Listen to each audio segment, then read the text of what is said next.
За сайн байна надад спортын онцлог үйл явдлыг таймлдаг булан маань эхэлж байна. За эдгээр хоногийн өмнө маш том тэмцээн болж өнгөрлөө. Vendetta All Stars гар барилдааны тэмцээн болсон.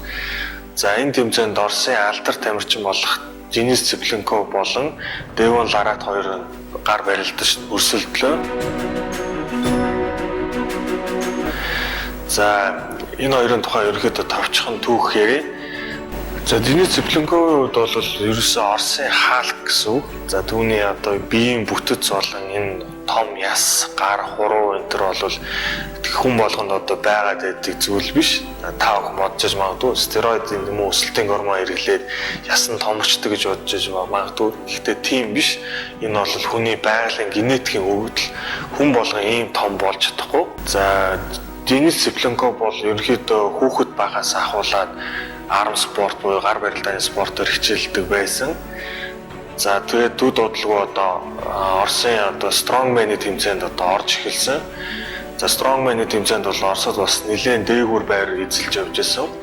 За гэвч одоо Strongman-ы тэмцээний одоо зохион байгуулагч, өдөртөгч болох тэргүүн болох одоо Владимир Турчинский буюу одоо алдарт динамит одоо нас орсноос хойш Strongman-ы тэмцээнүүд ерөнхийдөө бараг зохиогдохоо болсон гэж хэлж болно.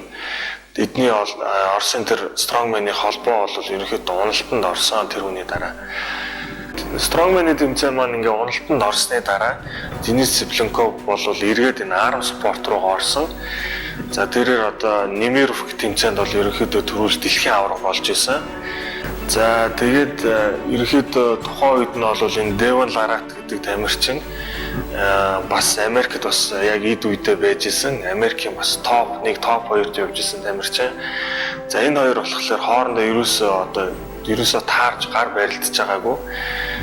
За гэвч энэ арм спорт өөрөө үзэгч зөөтэй учраас спонсорууд ерөнхийдөө олддог байсан тухай үед.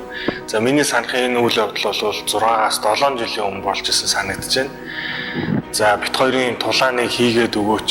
Бит хоёрын одоо тулааныг спонсорлоод тэмцээнийг зохион байгуулад өгөөч гэж ерөнхийдөө Денис Цыпленков урьж исэн боловч за тухайн үед бол ерөнхийдөө ямар ч спонсор буюу ямар ч одоо холбоо энэ хоёрын тэмцээнийг бол зохион байгуулж чадаагүй. За гэвч одоо хэдхэн хоногийн өмнө 6-аас 7 хоногийн өмнө байна уу да. Сая Vendetta All Stars тэмцээн дээр энэ хоёр одоо анх удаа очирч одоо анх удаа гар барилдаж байна. За энэ хоёрын тулааныг үзсэн хүмүүс бол үр дүнг нь мэдж байгаа бах. За үзээгүй хүмүүс бол энэ бичлэгийн төгсгөлтөнд заавал үзээрэй. За Денис Цыпленков энэ тэмцээн дээр зөвхөн Devon Larrattтай тололдох ёстой байгаагүй. Энэ тэмцээний хамгийн сүүлд буюу одоо төгсгөлд нь энэ тэмцээн дээр Андрей Пушкартай гар барилдах байсан. Андрей Пушкар бол яг тухайн үеийнхаа бүсийн эзэмшигч буюу одоо дэлхийн аварга байсан. Гэвч та бүхэн мэдж байгаа бах энэ Андрей Пушкар, Олег Шохын эцэг энэ гурван тэмцээнд явах зам зураа автомашины осолд орж Андрей Пушкар болон Олег Шохын эцэг газар дээр нас орсон. Харин Олег Шох бол одоо гарандаа 2-3 хугарал авч уушиг нь бэртэж тарих нь бас хүн бэртэл авсан байгаа. Яг одоогийн байдлаар бол эмнэлэгт одоо эмчлүүлж байгаа мэдээ байна. Олег Шохын хувьд бол маш сонирхолтой тамирчин. Яагаад гэвэл одоо энэ тамирчин төрөлхийн одоо ийм мутант гэж хэлж болно. Нэг гар нь нөгөө гараас 2 дахин том. За тэрээр одоо хэд удаа дэлхийн аварга, Европын аварга болж исэн. За гэвч одоо бас харамсалтай зүйл тохиолдож Олег Шох одоо маш бэртэл авсан учраас эргэж одоо энэ арм спортод эргэж ирэхгүй нь бол ерөнхийдөө одоохондоо тодорхойгүй байна. За бас эргэж ирээсэй гэж ерөнхийдөө бодож байна. За Андрей Пушкарын хувьд бол дэлхийн 15 удаагийн аварга, Европын 16 удаагийн аварга. За энэ тамирчин бол ерөнхийдөө бас Денис Цыпленковтой бол нэлээд удаа гар барилдаж исэн. Энэ хоёр бол ерөнхийдөө бас өвөө аваатай байдаг. Гэхдээ их тохиолдолд Денис Цыпленков ерөнхийдөө ялдаг байсан. За гэвч одоо энэ Денис Цыпленковыг эргээд энэ арм спорттой хурж ирээч. Хоёлаа одоо дахиж гардан барилдаа. Ахиж одоо хин шилдэг вэ гэдгийг одоо үзье гэж бол нэлээд бас сурчлага дээр ярьдаг байсан. За гэвч одоо маш олон жил хүлээж энэ тэмцээнийг хүлээж исэн маш олон хүмүүс байдаг. За харамсалтайгаар бол энэ хоёрын одоо хэн ялах байсныг бол одоо хинч мэдчих чадахгүй болж таарч байна. За Андрей Пушкарын хувьд бол хүүхэд багаас арам спортод ерөөхдөө ойрхон байсан. Яагаад гэвэл одоо түүний төрсөн эцэг нь бас Украинд алдартай гар барилдааны тамирчин. За тэрээр ерөөхдөө залуу байхдаа бас тийм ч бас амар амьдралыг үзэж байгаагүй вокзал дээр одоо грүүш хүртэл хийжсэн түүхтэй байт юм байлээ.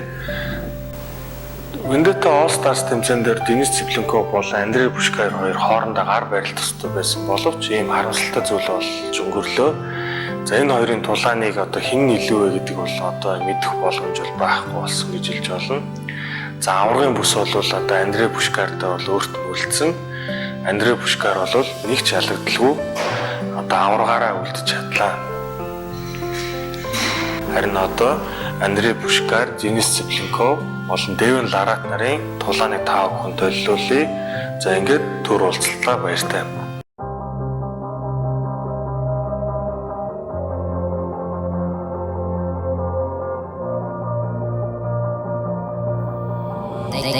Davey on the beat.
Davey on the beat.